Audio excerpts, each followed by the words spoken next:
আমি একটি পাত্রে নিয়ে নিচ্ছি 1 বাটি ময়দা, সাথে দিয়ে দিচ্ছি 1 বাটি চালের গুঁড়ো। আমি চালের গুঁড়ো আর ময়দাটা কিন্তু আলাদাভাবে ছেঁকে নিয়েছি। এখন দিয়ে দিচ্ছি 1/2 বাটি সুজি। আমি যতটা পরিমাণ ময়দা বা চালের গুঁড়ো নিয়েছি তার থেকে কিন্তু একটু কম পরিমাণ সুজি দিলাম। সুজিটা একদম গুঁড়ো যেরকম দোকান থেকে কিনতে পাওয়া যায় সেরকম দিয়েছি, আমি কিন্তু জলে ভিজিয়ে দিইনি। দিয়ে দেব সামান্য লবণ, সেই সাথে দিয়ে দিলাম অল্প একটু মৌরি। অ্যাড করে দিচ্ছি চিনি। আমি চিনিটাকে ব্লেন্ডারে ব্লেন্ড করে নিয়েছি। আমি যতটা পরিমাণ চালের গুঁড়ো আর ময়দা নিয়েছি ঠিক অতটা পরিমাণই কিন্তু আমি চিনিটা নিয়েছি। আপনারা আপনাদের টেস্ট অনুযায়ী চিনিটা বাড়িয়ে বা কমিয়ে নিতে পারেন। আমি যেহেতু চিনিটা একটু কম পছন্দ করি সেজন্য আমি একটু কম দিয়েছি। এখন সমস্ত উপকরণগুলি হালকা হাতে মেখে নেব এবং বিশেষ করে চিনি আর যে লবণটা রয়েছে সেটা যেন ভালোভাবে মিশে যায় সেটা কিন্তু খেয়াল রাখতে হবে। সমস্ত উপকরণ আমি ভালোভাবে মেখে নিয়েছি। এবার দিয়ে দিচ্ছি তাল। তালটা আমি আগে থেকে জাল করে একদম শুকিয়ে নিয়েছি। এর ফলে তালের তিতভাব যতটা ছিল ততটা কিন্তু আর নেই। এখন আমি তালটাকে সমস্ত উপকরণের সাথে ভালোভাবে মিশিয়ে নেব। তালটা ভালো করে মিশিয়ে নেওয়ার পর আমার ব্যাটারটা একটু শক্ত হয়েছে এবং এই ব্যাটারটা আমি নরম করব দুধ দিয়ে। আমি 2 চামচ গুঁড়ো দুধ 1 কাপ জলে জাল করে ভালো করে ফুটিয়ে নিয়েছি এবং তারপরে সেটা নর্মাল টেম্পারেচারে এলে সেই দুধটা আমি এখানে ব্যবহার করছি। আমি অল্প অল্প করে দুধ দেব আর ব্যাটারটাকে আস্তে আস্তে নরম করে নেব। এই পর্যায়ে কিন্তু একসঙ্গে দুধটা দিয়ে দিলে হবে না, সেক্ষেত্রে ব্যাটারটা অনেকটা বেশি নরম হয়ে যেতে পারে, সেই জন্যই কিন্তু অল্প অল্প করে দিতে হবে।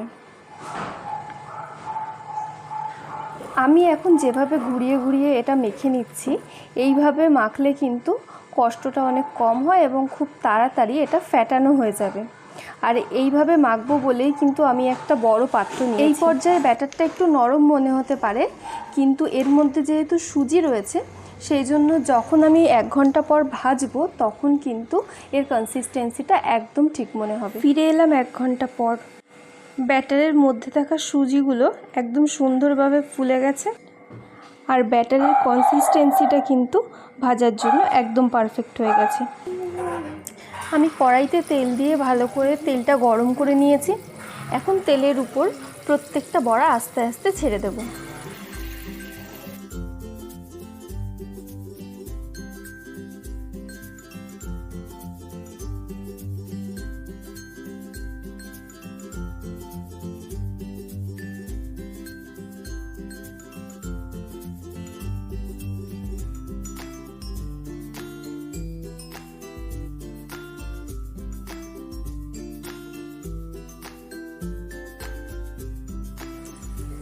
এক পিঠ আমার ভালোভাবে ভাজা হয়ে গেলে আর এক পিঠ আমরা আস্তে আস্তে উল্টে দেব। কিন্তু দেখুন বড়ার কালারটা কত সুন্দর হয়েছে এবং বড়াগুলো কিন্তু খুব সুন্দর ফুলেছে।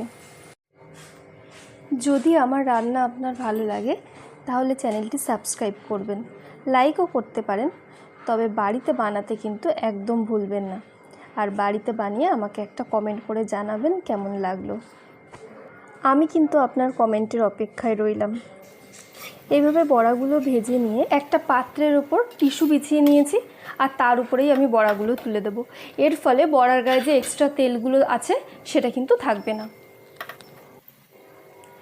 একে একে সমস্ত বড়াগুলো আমি ব্যাচ ওয়াইজ ভেজে নেব, তবে একসঙ্গে অনেকটা বড়া তেলের উপরে দিয়ে দেবেন না, সেক্ষেত্রে উল্টাতে অসুবিধে হবে এবং বড়াটা কিন্তু ভালোভাবে ভাজা হবে না।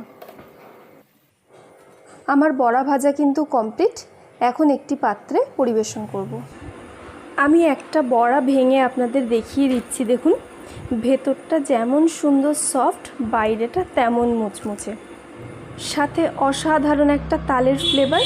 বৃষ্টি ভেজা সন্ধ্যেতে এমন তালের বড়া আর সাথে যদি থাকে 1 কাপ চা, আর কি লাগে বলুন। সম্পূর্ণ ভিডিওটি দেখার জন্য অনেক ধন্যবাদ।